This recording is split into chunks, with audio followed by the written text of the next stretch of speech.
What's poppin', Attack Squad? It's your boy SatAttack. Y'all see the title? Am I reading this right? A 3-year-old wakes up at her own funeral, then later dies. Like what? Hey, yo, who getting fired, bro? Who getting fired?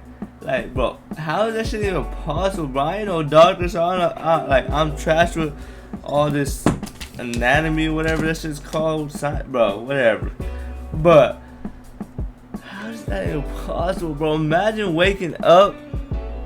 Hey, we're gonna find out, bro. Imagine waking up, everyone's like crying, thinking you dead. Like, bro, she had to have no pulse, bro. Like, that's like, bro, what?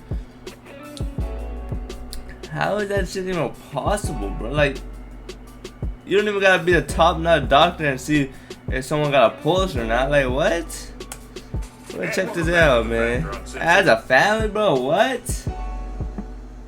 Bro, rest in peace to her, cause she passes away. But like the parents, bro, like imagine you at your kid's funeral, she or he wakes up, you're like, oh, what the hell, God, miracle, miracle, miracle, and then she passes away again. You gotta deal with that emotion again, bro. Like, God teased you with that one. Taken through the ringer. It was a nightmare. Just imagine this.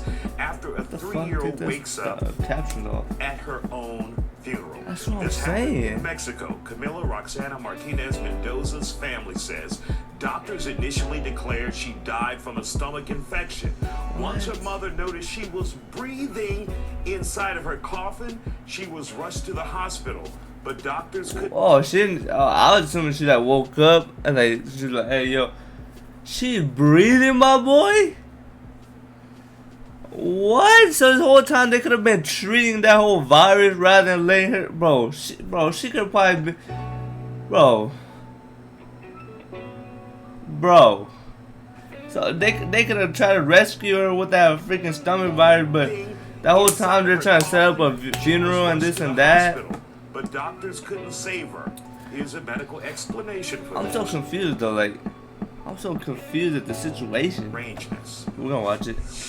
So this is called it's a delayed return of spontaneous cardiac activity. What? This is after someone has been pronounced dead. Okay. Usually it happens. So this is actually a thing. So it's not just after someone has been pronounced dead. Usually it happens in the hospital. There are definitely cases where the CPR is ended, the doctors and staff are writing their notes, and then somebody notices the patient's eyes are open or the patient is still breathing, and everybody rushes in the room. So this actually happens. This is actually not. I don't know if it's common, but it actually happens. So it's ain't like a one-time thing or whatever. But that's not. I didn't know that. So it's definitely strange and a very rare occurrence for it to happen later. But again, it reminds you of the story of Lazarus, where he was brought to life or came back to life 4 days after he had been dead. And of course, this is in Mexico, and for the child to come back to life during the funeral clearly means there was no embalming process.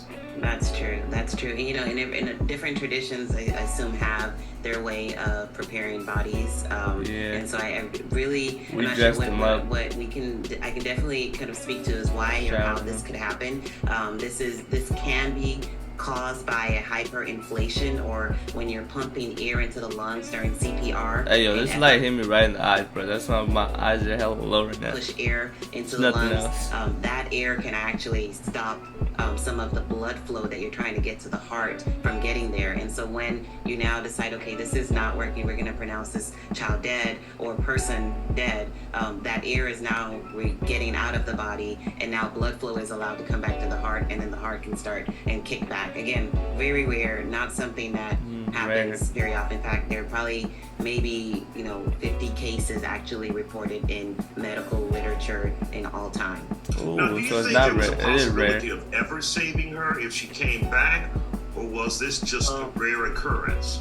Definitely, actually, just looking into this case, definitely there have been cases where when this does happen and there is a delayed return of cardiac activity, a third of these patients, if they're in the right setting, obviously, can actually survive. Now, the other, percentage will not. Some of them will have permanent brain damage or brain from just a prolonged reduction of blood flow to their brain. That's so sad. However, it does matter where it happened, where the patient was. You know, obviously she wasn't in a hospital setting when she had this return of spontaneous activity, cardiac activity, brain activity. Everything happened at the funeral, which was, I don't know how many days after she had been pronounced dead, with no medical care or medications or anything to try to make sure adequate blood flow was going to her lungs, her brains, and vital organs. And Dr. Akiator, I think they said it was maybe a day later that they had the funeral after she was pronounced. But just a bizarre story out of Mexico. That is wild, bro. That is wild. Transgender teacher gets prosthetic boobs. What the hell? Okay. Alright, but that's into celebrity. That's wild, though. That's wild. Like, bro, I would, as a parent, I would not know how to react, bro. That's like the worst pain. Bro. I can imagine, bro. Like, that'd probably be the worst pain. What, burying your own kid? And then her waking up, and you gotta do that shit all over again? Like, bro, you thought you had a little chance of hope, bro? But that's into celebrity. If you enjoyed that, subscribe. I wrote to 2K help, bro. I want stupid but dummy. But we out, bro. This light hit me right in the eye, man.